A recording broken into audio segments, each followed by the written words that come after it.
Hello everyone. Today we will briefly discuss about a very rare condition which is called the Guillain Barre syndrome. Guillain Barre syndrome, sometimes known as GBS, is a rare but serious autoimmune disorder in which the immune system attacks healthy nerve cells in the peripheral nervous system. This could lead to weakness, numbness, and tingling sensations. It can eventually result in paralysis. The cause of Guillain-Barre syndrome is unknown. It's typically triggered by an infectious illness such as gastroenteritis or lung infection. Guillain-Barre syndrome is really rare, affecting only about 1 in 100,000 people in the United States. There's no cure for this condition, but treatment can help to reduce the severity of your symptoms and shorten the duration of the illness. Now let's briefly talk about the symptoms of this condition.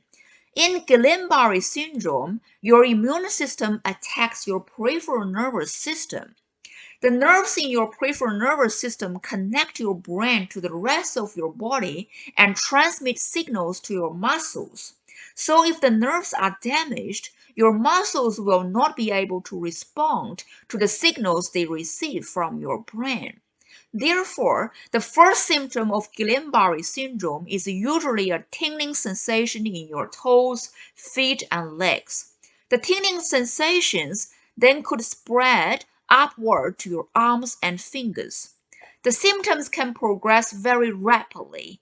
In some people, the disease can become serious in just a few hours.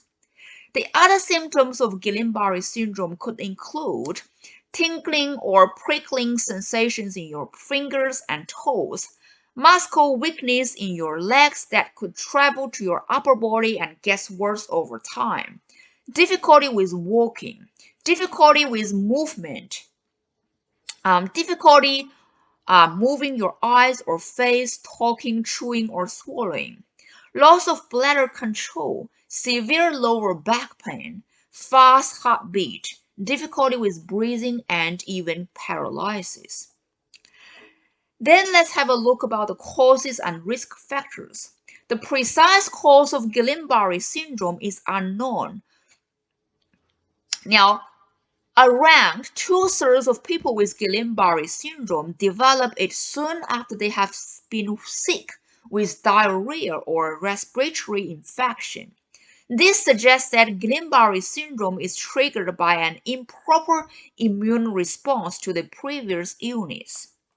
The most common risk factor for Guillain-Barre syndrome is one type of infection, which is called the Campylobacter jejuni infection. Campylobacter is one of the most common bacterial causes of diarrhea in the United States. It's mostly found in the undercooked food, especially poultry. Other infections have also been associated with Guillain-Barre syndrome. So these infections include flu, HIV, cytomegalovirus, which is the strain of the herpes virus, mononucleosis, which is typically caused by another virus called the Epstein-Barr virus, Mycoplasma pneumonia, which is an atypical pneumonia caused by bacterial-like organisms. So these different types of infections could also trigger Guillain-Barre syndrome. Anyone could get Guillain-Barre syndrome, but it's most common among adults over 50 years of age. Now let's briefly talk about the relationship between Guillain-Barre syndrome and the vaccination. In extremely rare cases, people can develop Guillain-Barre syndrome days or weeks after receiving a flu vaccine. Occurrence varies by flu season. However, every 1 million flu shots that are administered, 1 or 2 people tend to develop this condition. Now, Guillain-Barre syndrome is also connected with the Johnson & Johnson COVID-19 vaccine.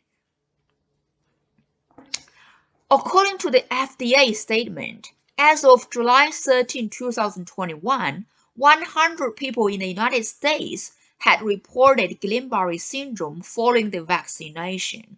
Around 12.5 million people have received the Johnson & Johnson COVID-19 vaccine overall. And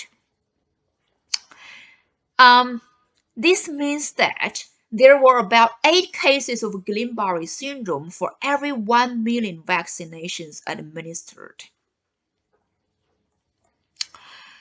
Prior to the statement, the FDA had issued a warning that there is an increased risk of Guillain-Barre syndrome within 42 days of the vaccination. Despite this increased risk, Guillain-Barre syndrome is still very rare overall. Doctors could do different kind of tests to diagnose Guillain-Barre syndrome.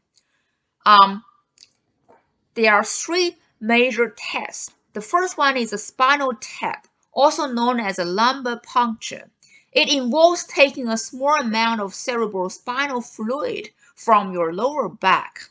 The cerebrospinal fluid is then tested to detect the protein level. Now, people with Guillain-Barre syndrome typically have higher than normal levels of protein in their cerebrospinal fluid. Another test is called the electromyography (EMG) test. Electromyography test is a nerve function test. It reads electrical activity from the muscles to help your doctor to learn if your muscle weakness is caused by the nerve damage or muscle damage. Another test is called a nerve conduction velocity test. Nerve conduction velocity tests may be used to test how well your nerves and muscles respond to small electrical pulses. Guillain-Barre syndrome is an autoimmune inflammatory process that is self-limiting, meaning it will resolve on its own. However, anyone with this condition should be admitted to the hospital for close observation. The symptoms can quickly worsen and can be fatal if left untreated. In severe cases, people with Guillain-Barre syndrome can develop full body paralysis. The condition can be life-threatening if paralysis affects diaphragm or the chest muscles, preventing proper breathing. So the goal of treatment is to lessen the severity of the immune attack and support your body functions, such as lung function. The major treatment is called the intravenous immunoglobulin, IVIG. Immunoglobulin contains normal healthy donor antibodies. High doses of immunoglobulin can help to block the antibodies causing the Guillain-Barre syndrome. So the intravenous immunoglobulin IVIG are equally effective. It's up to you and your doctor to decide how to treat this condition. Now, IVIG, the immunoglobulin, if given through the intravenous route, like that means that if it's given through the bloodstream, through the vein to the bloodstream, it normally helps to fight this condition really quickly. You may be even given medication to relieve pain and prevent blood clots while you are immobile. Because it causes muscle weakness, so you could also receive the physiotherapy or occupational therapy as well. And during the acute phase of the illness, the physiotherapy could help you to move your arms and legs to keep them flexible.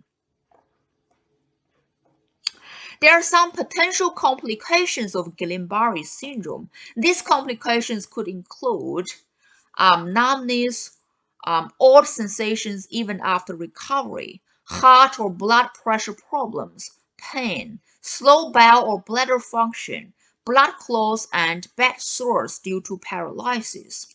Blood clots and bed sores are result from being immobilized can be reduced. Blood thinners and compression stockings might minimize the clotting and prevent these complications. Also, frequent repositioning of your body could relieve prolonged body pressure that leads to the bad sore. So I hope this little lecture could help you have a little bit more understanding about what is Guillain-Barre syndrome. Thank you.